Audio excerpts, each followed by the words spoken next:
You know, when I stop to think about it, something that actually brings me great joy is that our lives are so fantastically, amazingly, wonderfully busy. There's so much going on all the time, everywhere. So much in the world to explore and discover, so many things to appreciate. But have you ever noticed when these things start to feel like they're actually making demands of us? It's a subtle difference. Something in our life just starts becoming a big deal, and it plays on our minds, and it starts demanding our time, our money, our attention. I noticed this the other day. I was just out walking somewhere, listening to my iPhone. I don't know what it was, some kind of comedy or music. And I began to notice how out of focus the world around me was beginning to seem. Like I was cutting myself off from something, but not for the first time. I always do that. Sometimes I feel like I can't walk anywhere, I can't leave home if I don't have headphones on me. Like I just need more entertainment, more distraction. Like my phone has become such a part of my life. It demands of me. And while we're busily distracted by entertainment, by silly things on the surface of life, sometimes God is trying to reach through to us with something big. But we weren't paying attention. I mean, have you ever fallen into a pattern like that? Like something in your life has gotten too big and it's just screaming for your attention, just calling you closer and closer. Even though at the end of the day, it's not something that's really adding anything to your life. It could be anything. A new computer game, some big TV show that has about 5 series of 30 episodes each. Maybe drinking alcohol, a certain website, a football team, someone you're crazy about, your career. And it's strange because you know that the thing in itself isn't really bad, not in healthy quantities, but it's become so big to you, it's just taking over your mind. Right now, whenever I have free time, I get stuck on YouTube watching like 3 or 4 hours of video every day. It's crazy.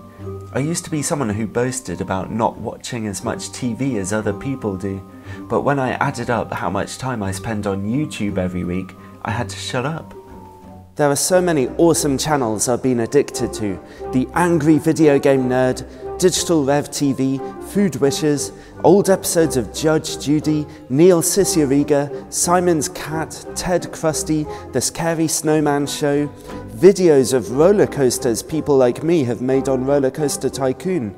It's like a whole world of instant hilarious entertainment, and it's all pretty sweet in normal quantities.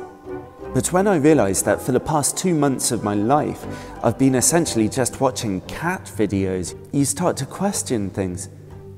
And it's not only whether or not I should just buy a cat and be done with it. Maybe there's a bigger picture in my life, which I'm trying to distract myself from. I'm just skating on a surface, and I'm in danger of hiding in this little insular world of my own. Like with my iPhone and my headphones. And that's becoming such a big thing in our society, filling our lives with entertainment every second because it's there, but maybe missing out on deeper things that are going on, just skimming the surface. And sometimes we end up doing that with stories from the Bible, whether you're a Christian or not. I mean, I find, especially in the Old Testament, there are all these stories and teachings and great events going on, and sometimes we read them in a very simplistic way where we're just kind of entertained by them, or we think they're silly or incomprehensible, and we just, if we're being honest, dismiss them. But we miss some deeper meanings that can really speak into our lives today. And maybe that's something that God was trying to do all along. I became a Christian about 9 years ago now. And something I've noticed about reading the Bible is that the more you dig into it, the more layers of meaning start shining through. The more I read, the more it seems to come together as a whole. And the more God's story seems to make sense to me. And the more I begin to enjoy even the parts that are still quite mysterious to me.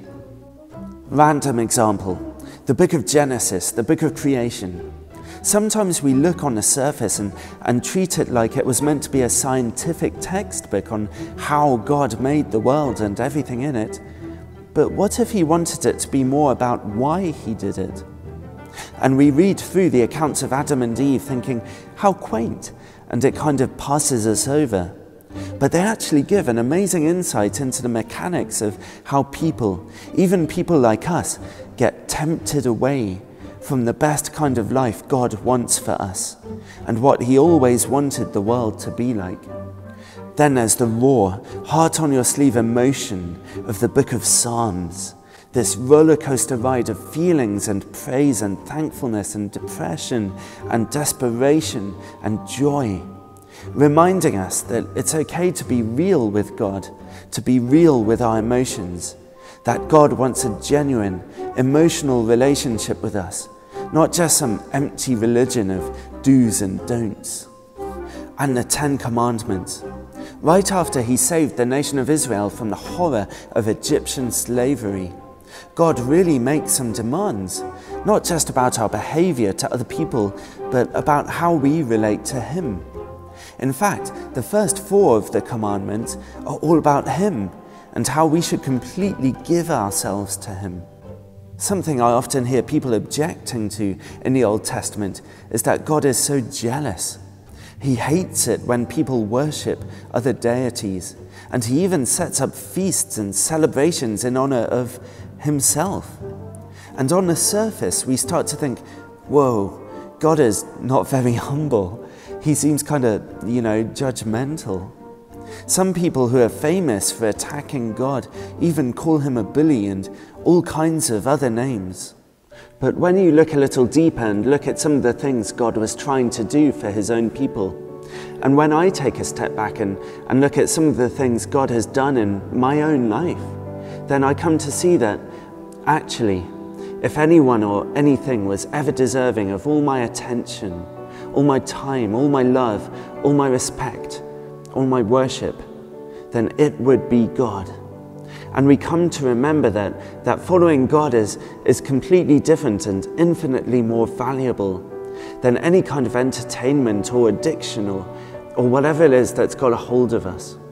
This God, if he exists, would be the creator of the universe, the inventor of science, the architect of our human bodies, even down to the most complex and intricate parts of our circulatory system, even down to the deepest thoughts and desires of our souls. And what's more, as we see throughout the whole book of Exodus, he's a God whose heart is to set people free from the things that get a hold of them. It's like he's saying to us, I'm not some human religious leader. I'm not a philosophy. I'm not relative. I'm God. And I lovingly made you. And I think he wants us to know that the best way we could possibly live our lives is to put our faith in him, because he's real and he cares for us. When we read in the book of Exodus about all the amazing miracles that God did for his people, the Israelites, and then we read that right afterwards they started fashioning a statue of a golden calf to worship instead of him, a false idol, we ask ourselves, wow, isn't that silly? Why would anyone start to make a false idol out of anything when God has made his existence and his love for them so very clear? And then we go back onto YouTube for the rest of the day, or whatever it is we're worshipping in our own lives.